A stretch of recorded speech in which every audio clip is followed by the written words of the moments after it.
Bwana Yesu asifiwe, watumishi wa Mungu. I'm the servant of God.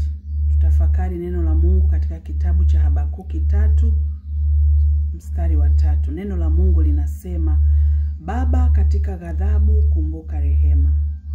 Habakuki sura ya 3 mstari wa 3. Baba katika ghadhabu kumbuka rehema. Kwa nini ghadhabu? Ni nini kinafanya mpaka iitwe ghadhabu ya Mungu?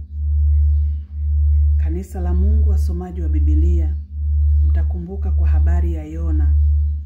Yona alitumwa na Mungu kwenda Ninawi. Alitumwa kupeleka ujumbe ya kwamba kawaambie Ninawi watubu. Wasipotubu ndani ya siku 40 nitaipiga nchi. Yona akatumwa kwenda Ninawi. Lakini Yona akakataa kwenda Ninawi, akaamua kwenda Tarishishi. Naongea kwa kifupi, story hii utaipata katika kitabu cha Yona. Yona alipokuwa njiani kuelekea Tarishishi, akatumbukizwa baharini, akamezwa na samaki anaitwa nyangumi. Alipokuwa ndani ya samaki alilia sana, akaomboleza. Yule samaki akaenda kumtapika Ninawi, kule kule alikotumwa apeleke ujumbe wa Mungu kwamba taifa litubu. Na baada ya kupeleka ule ujumbe, Mungu aliponya Ninawi. Ujumbe wangu kwako Tanzania, ujumbe wangu kwako mtumishi wa Mungu, tuombe rehema. Baba katika ghadhabu kumbuka rehema.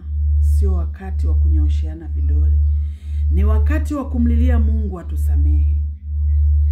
Neno la Mungu liko wazi, Mambo ya Nyakati wa Pili 7:14. Biblia inasema, ikiwa watu wangu walioitwa kwa jina langu wakijinyenyekeza na kutubu na kuomba, nitaiponya nchi. Biblia inasema wazi ataiponya nchi, na ndio maana leo niko na bendera ya nchi yangu. Tukiungana na kuomba, Mungu ataiponya nchi yetu. Mungu atasamehe nchi yetu. Ghadhabu ya Mungu ilifika katika kipindi kile cha Nuhu. Mungu akamwambia Nuhu, waambie watu watubu makosa yao. Watu walipokuwa hawasikii, Mungu akamwambia, tengeneza safina, ingia na ndugu zako na vile vitu ambavyo Mungu alimwambia Nuhu aingie navyo kwenye safina. Siku ilipofika, ghadhabu ya Mungu ilishuka. Nchi iliangamia kwa maji. Taifa lote lilipigwa na mvua, kasoro Nuhu peke yake. Ile ilikuwa ni ghadhabu ya Mungu.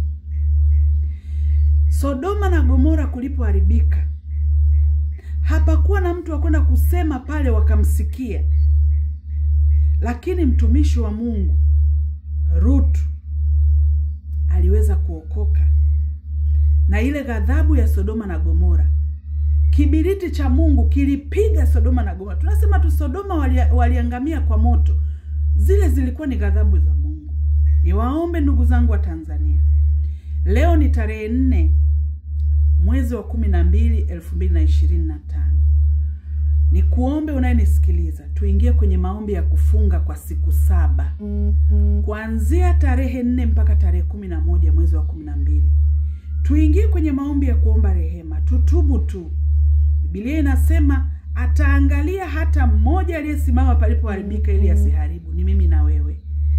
Tusimame tuombe rehema, tumuombe Mungu atusamehe ili Mungu aiponye